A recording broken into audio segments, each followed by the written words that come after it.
Hello friends, എല്ലാവർക്കും നമസ്കാരം. നിങ്ങളേവരും കാത്തിരിക്കുന്ന ഗൗതമിന്റെയും നന്ദയുടെയും നാളത്തെ വിശേഷത്തിലേക്ക് എല്ലാ കൂട്ടുകാർക്കും സ്വാഗതം. എല്ലാവർക്കും നല്ലൊരു ദിവസം ആശംസിച്ചുകൊണ്ട് തന്നെ നമുക്ക് നാളത്തെ വിശേഷത്തിലേക്ക് കടക്കാം.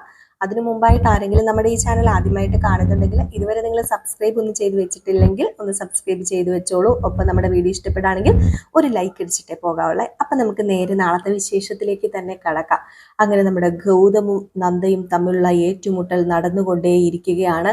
ഇതിനിടയിൽ ആ ഒരു കമ്മീഷണർ സാറും ഉണ്ട് കേട്ടോ. ഏതായാലും പുള്ളിക്കാരൻ ഇച്ചിരി വിവരവും ബോധവും അതുപോലെ തന്നെ എടുത്തുചാട്ടവും ഇല്ലാത്തൊരു മനുഷ്യനായതുകൊണ്ട് ഇവർക്കിടയിൽ നിന്ന് ഒരു പരിഹാരം കണ്ടെത്താൻ അയാൾക്ക് കഴിയും. അയാൾ അത് ചെയ്യുകയും ചെയ്യുന്നുണ്ട്. അപ്പം നാളത്തെ പ്രധാന ഹൈലൈറ്റ് അതൊക്കെ തന്നെയാണ്. കൂടാതെ നമ്മുടെ പിങ്കിയുടെ തലയിൽ രക്തയോട്ടം കൂടിക്കൊണ്ടിരിക്കുകയാണ്. രക്തയോട്ടത്തിന്റെ സ്പീഡും കൂടുകയാണ്. എന്താണെന്ന് വെച്ച് കഴിഞ്ഞിട്ടുണ്ടെങ്കിൽ അതുപോലെയാണ് നമ്മുടെ പിങ്കി ഓരോന്ന് കൺമുമ്പിൽ കാണുന്നത്. ഗൗരിമോളെ സ്നേഹിച്ച് കൊല്ലുന്ന നമ്മുടെ ഗൗതം അതുപോലെ സ്നേഹം കൊടുക്കുകയാണ്. അതിനോടൊപ്പം നമ്മുടെ നന്ദുവിനെ പരിഗണിക്കുന്നില്ല എന്നുള്ള നമ്മുടെ നന്ദയുടെ അല്ല പിങ്കിയുടെ ഒരു തെറ്റിദ്ധാരണയും അതൊക്കെ കൂടി കലർന്നിട്ട് തലയ്ക്ക് ഭ്രാന്ത് പിടിച്ചിരിക്കുന്ന നമ്മുടെ പിങ്കിയെ അത് ഒന്നുകൂടി തിളപ്പിക്കാൻ വേണ്ടി മോഹിനിയുടെ ഓരോരോ കുത്തുവാക്കുകൾ വീണ്ടും അതിനോടൊപ്പം വേറെ ആരുടെയും കുത്തുവാക്കല്ല, കനകമ്മയുടെ കുത്തുവാക്കുകളല്ല, എരുതിയിൽ എണ്ണ ഒഴിക്കുന്ന ഓരോരോ വാക്കുകൾ. ഇതെല്ലാം കൂടെ കേട്ടിട്ട് സമനില തെറ്റിയിരിക്കുന്ന നമ്മുടെ പിങ്കിനെ നമുക്ക് കാണാനായിട്ട് സാധിക്കും. അപ്പൊ ഇന്നും ഏകദേശം അതൊക്കെ തന്നെയാണ് കണ്ടത്. സമനില തെറ്റി തുടങ്ങിയിരിക്കുന്നു പിങ്കി ചെയ്തതൊക്കെ തെറ്റാണെന്നുള്ള തിരിച്ചറിവ് പിങ്കിക്ക് വരുന്നത് വരെ പിങ്കി അനുഭവിക്കണം. കാരണം വേറൊരാളുടെ കയ്യിൽ നിന്നും ഒരു ജീവിതം തട്ടിപ്പറിച്ച നമ്മുടെ പിങ്കിക്ക് ഇതൊന്നും അനുഭവിച്ചാൽ പോരാ. ഇനിയും അങ്ങോട്ട് പിങ്കി അനുഭവിക്കാൻ കിടക്കുന്നതേ ഉള്ളൂ. നല്ലൊരു ജീവിതം പിങ്കിക്ക് കിട്ടി, എന്നിട്ടും അത് വേണ്ടെന്ന് പറഞ്ഞ് മറ്റുള്ളവരുടെ പാത്രത്തിൽ കൈവിട്ട് വാരാൻ പോയാൽ ഇങ്ങനെ തന്നെ ഇരിക്കും. ഏതായാലും അതൊക്കെ അവിടെ നിൽക്കട്ടെ. അങ്ങനെ നമ്മുടെ ഗൗതം ഒരു തീരുമാനം പറയുകയാണ്. എൻ്റെ അവകാശമാണ് എൻ്റെ മോളുടെ കൂടെ ഒരു ദിവസം അല്ലെങ്കിൽ ഒരു 2 ദിവസമെങ്കിൽ 2 ദിവസം എൻ്റെ മോളുടെ കൂടെ ഉറങ്ങുക, എൻ്റെ മോളുടെ കൂടെ ഇരിക്കുക, അവളുടെ സന്തോഷത്തിൽ പങ്കുചേരുക, അതൊക്കെ എൻ്റെ അവകാശമാണ്. അതെല്ലാം നന്ദ നിഷേധിച്ചു. ഇനി അത് ഞാൻ സമ്മതിക്കില്ല. കാരണം എൻ്റെ മോളുടെ അവകാശം പൂർണ്ണമായിട്ട് ഞാൻ ചോദിക്കുന്നില്ല. നന്ദ എൻ്റെ കുഞ്ഞിനെ വളർത്തിയിട്ടുണ്ട്, അതിനുള്ള എല്ലാ റൈറ്റ്സും നിനക്കുണ്ട്. പക്ഷെ എൻ്റെ കുഞ്ഞിനെ എനിക്കിപ്പോൾ വിട്ടുതരാൻ പറ്റില്ല എന്ന് കമ്മീഷണർ സാറിനോട് തന്നെ പറയാണ്. അപ്പോഴത്തേക്കും നന്ദ പറയുന്നുണ്ട്, അതെവിടത്തെ ന്യായമാ? ഇത്രയും നാളും ഇയാൾ ഞാൻ ജീവിച്ചിരിപ്പുണ്ടോ മരിച്ചോ എന്ന് പോലും തിരക്കിയിട്ടില്ല. എന്തോ ഒരു വസ്ത്രം കിട്ടിയതിന്റെ പേരിൽ ഇയാൾ എന്താ ചെയ്തത്? ഒരു കുഞ്ഞിനെ അഡോപ്റ്റ് ചെയ്തു. അതിനുവേണ്ടി പിങ്കിയെ വിവാഹം കഴിച്ചു. അത് വെറും പേര് മാത്രമാണ്. ഒരു കുഞ്ഞിനെ അഡോപ്റ്റ് ചെയ്യാൻ വേണ്ടി പിങ്കിയെ വിവാഹം കഴിച്ചു എന്ന് ഇവരുടെ മുമ്പിലത്തെ കഥയൊന്നും ഒരിക്കലും പറഞ്ഞിട്ടുണ്ടെങ്കിൽ കമ്മീഷണർ സാറിന് മനസ്സിലാവില്ല. ഗൗതം സാറിനോട് ചോദിച്ചാൽ മതി, ഇവരുടെ കഥ പൂർണ്ണമായിട്ടും പറയും. എൻ്റെ ചോര ഊറ്റി കുടിച്ചിട്ട് മതിയായിട്ടില്ലായിരുന്നു പിങ്കിക്ക്. എന്നിട്ട് ആ പിങ്കി ഞാൻ പോയ തക്കം നോക്കി തന്നെ ഗൗതം സാറിനെ സ്വന്തമാക്കി. വെറുതെ സ്വന്തമാക്കില്ലല്ലോ.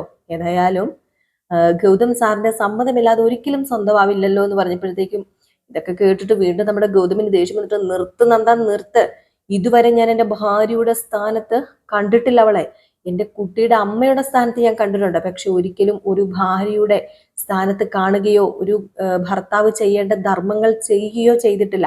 അത് പിങ്കിക്കും എനിക്കും ഉറപ്പുള്ള കാര്യങ്ങളാണ്. അതുപോലെ തന്നെ എൻ്റെ വീട്ടിലുള്ളവർക്കും അത് നന്നായിട്ട് അറിയാം. എൻ്റെ കുഞ്ഞിനൊരമ്മ, എനിക്ക് ഒരു കുഞ്ഞ് വേണമായിരുന്നു. ആ സമയത്ത് ഞാൻ പിടിവിട്ടു പോയി.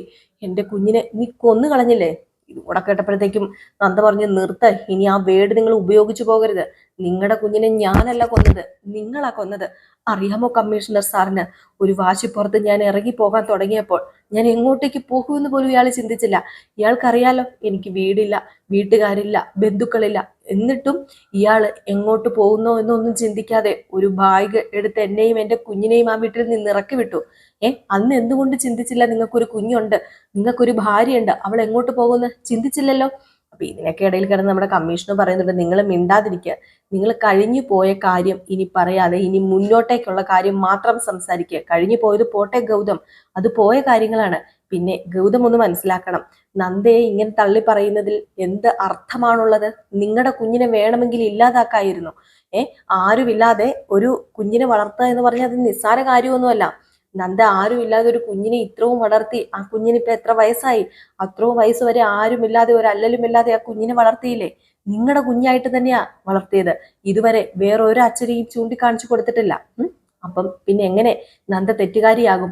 നിങ്ങൾ രണ്ടും ഒരേപോലെ തെറ്റാണ് ആ കുഞ്ഞിനോട് ചെയ്തത്. അല്ലാതെ ഒരു ത്രാസ് എടുത്തു കഴിഞ്ഞാൽ ഒരാൾക്കും അളവ് തൂക്കം കൂടുതലൊന്നും ഉണ്ടാവില്ല. അതുകൊണ്ട് നിർത്ത് നന്ദ. എനിക്ക് നന്ദയോട് ഒരു കാര്യം പറയാനുണ്ട്. നന്ദ ഇപ്പം തൽക്കാലം ശാന്തിപുരത്തേക്ക് പോകുന്നില്ല. നന്ദ ഇവിടെ താമസിച്ച് വീട്ടിലേക്ക് പോവുക. അതിനോടൊപ്പം കുഞ്ഞിനെ 2 ദിവസം ഗൗതം നോക്കട്ടെ. അത് കഴിഞ്ഞ് ഇതിനൊരു തീരുമാനം ഞാൻ തന്നെ ഉണ്ടാക്കുന്നതായിരിക്കും. ഗൗതം ഇപ്പോൾ ആ കുഞ്ഞിനെ ഗൗതമിന്റെ കൂടെ കൂട്ടിക്കോ. പക്ഷെ കുഞ്ഞിനോട് താനാണ് അച്ഛൻ, യഥാർത്ഥ പപ്പ എന്ന് തുറന്നു പറയാൻ പാടില്ല എന്നും നമ്മുടെ നന്ദ ഒരു കണ്ടീഷൻ ഇടുവാണ്. അപ്പം കമ്മീഷണർ പറഞ്ഞു, ഞാൻ ഗൗതമിനോട് പറഞ്ഞ് മനസ്സിലാക്കിക്കോളാം. ഗൗതം ഒരിക്കലും തന്റെ പപ്പയാണെന്ന്, ഒറിജിനൽ പപ്പയാണെന്ന് പറയില്ല.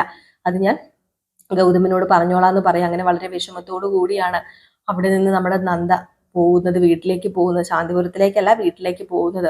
ഗൗതമിനോട് അങ്ങനെ കമ്മീഷണർ സാർ പറയുന്നുണ്ട്, നീ ഇപ്പൊ ഒരിക്കലും പറയാൻ പാടില്ല നിന്റെ കുഞ്ഞിനോട് നീയാണ് യഥാർത്ഥ അച്ഛൻ എന്ന്.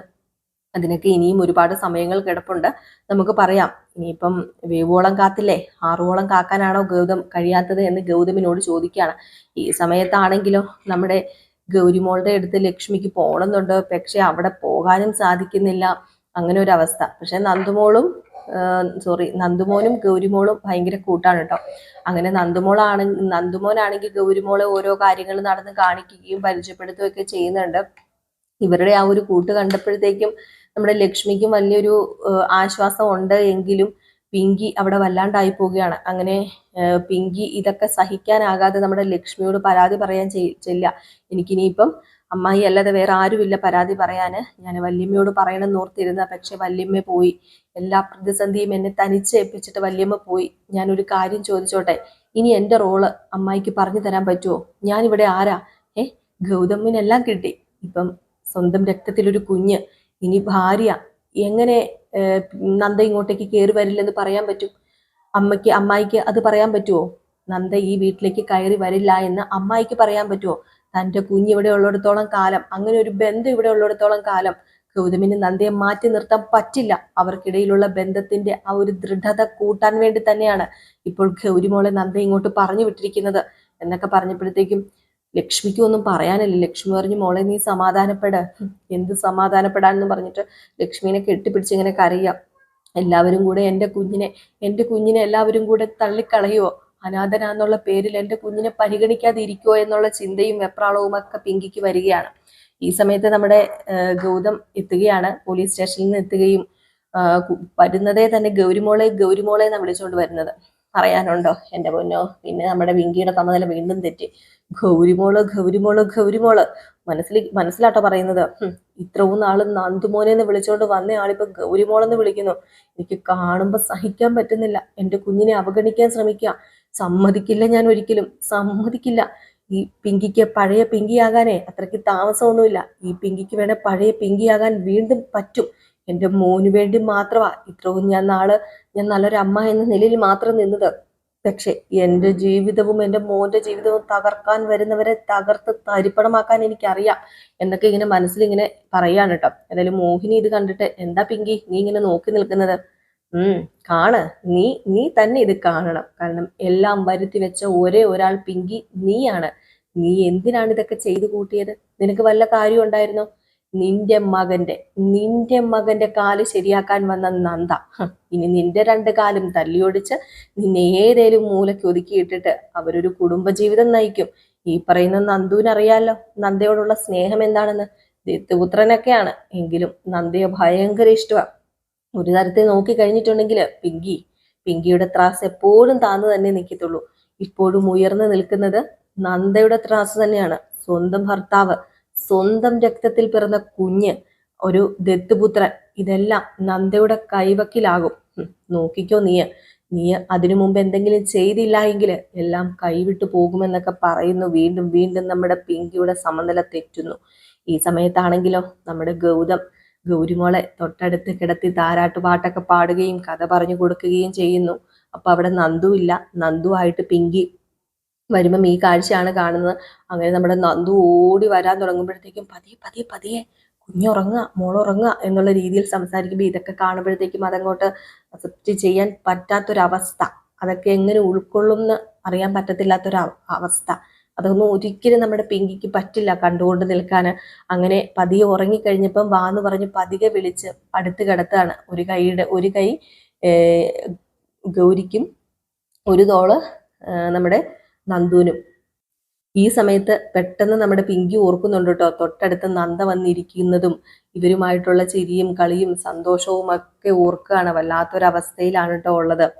ഏതായാലും നമുക്ക് കാത്തിരുന്ന് തന്നെ കാണാം എന്തൊക്കെയാ ഇനി അങ്ങോട്ടേക്ക് സംഭവിക്കാൻ പോകുന്നത്. ഈ സമയത്ത് നമ്മുടെ നന്ദേനെ കാണിക്കുന്നുണ്ടേ. നന്ദ ഒറ്റയ്ക്ക് ആ വീട്ടിൽ ഭയങ്കര സങ്കടത്തോടു കൂടി കൊച്ചിന്റെ ഓർമ്മയൊക്കെ ആയിട്ട് ഇങ്ങനെ ഇരിക്കുക. അങ്ങനെ നമ്മുടെ നന്ദ ഗൗരിമോളെ വിളിക്കുകയും സംസാരിക്കുകയും ഒക്കെ ചെയ്യുന്നുണ്ട്. മോള് 2 ദിവസം അവിടെ നിന്നോ, അത് കഴിഞ്ഞ് മോൾ ഇങ്ങോട്ടേക്ക് വന്നാൽ മതി എന്ന് കുട്ടിയോട് പറയുന്നുണ്ട് കേട്ടോ. ഏതായാലും കുട്ടി അത് സമ്മതിക്കുകയും ചെയ്യുന്നുണ്ട്. കാരണം കുട്ടിക്ക് ഇവിടെ ആവശ്യത്തിന് സ്നേഹം കൊടുക്കാൻ നമ്മുടെ ഗൗതം ഉണ്ടല്ലോ. അല്ലെങ്കിലും ഒരു അച്ഛൻ്റെ അടുത്താണല്ലോ ഒരു കുട്ടി നിൽക്കുന്നത് എന്നുള്ളൊരു വിശ്വാസം നമ്മുടെ നന്ദയ്ക്കുണ്ട്. എങ്കിലും നന്ദയ്ക്ക് ഒരുപോലെ കണ്ണടയ്ക്കാനോ നല്ല രീതിയിലൊന്നും ഉറങ്ങാനോ ഒന്നും പറ്റുന്നില്ല. ആ കുട്ടിയുടെ ഓർമ്മ ഇങ്ങനെ തികട്ടി വന്നുകൊണ്ടിരിക്കുകയാണ്. അല്ലെങ്കിലും അങ്ങനെ തന്നെയാണല്ലോ. ഇത്രയും നാളും തനിക്ക് ആ കുട്ടി മാത്രമേ ഉണ്ടായിരുന്നുള്ളൂ.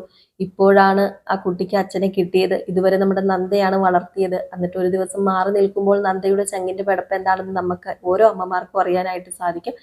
ഏതായാലും കഥയാണ്, കഥയിൽ ചോദ്യമില്ല. കഥ അതിൻ്റെതായ രീതിയിൽ തന്നെ എടുക്കുക എല്ലാവരും. അപ്പൊ എല്ലാവരും കാത്തിരിക്കുക. എല്ലാ ദിവസവും നമ്മൾ രാവിലെ ഫുൾ വിശേഷവും വൈകിട്ട് 2:45 3 മണിയൊക്കെ കഴിയുമ്പോഴേക്കും പ്രമോ വിശേഷവുമായിട്ട് ഈ ചാനലിൽ വരുന്നതാണ്. അതിനോടൊപ്പം തന്നെ നമ്മൾ ഈ ചാനലിൽ വേറൊരു കഥയും ഇപ്പൊ ഇടുന്നില്ല. ഇനി എന്തെങ്കിലും കഥ നിങ്ങൾക്ക് കേൾക്കാൻ താല്പര്യം ഉണ്ടെങ്കിൽ ഒന്ന് റിക്വസ്റ്റ് ചെയ്തോളൂ. നമുക്ക് കഴിയുമെങ്കിൽ പറ്റുവതും ഞാൻ ഇടാൻ ശ്രമിക്കുന്നതായിരിക്കും. അപ്പൊ എല്ലാവരും കാത്തിരിക്കുക. നിങ്ങളുടെ സ്നേഹത്തിനും സപ്പോർട്ടിനും ഒരുപാട് നന്ദിയുണ്ട് കേട്ടോ.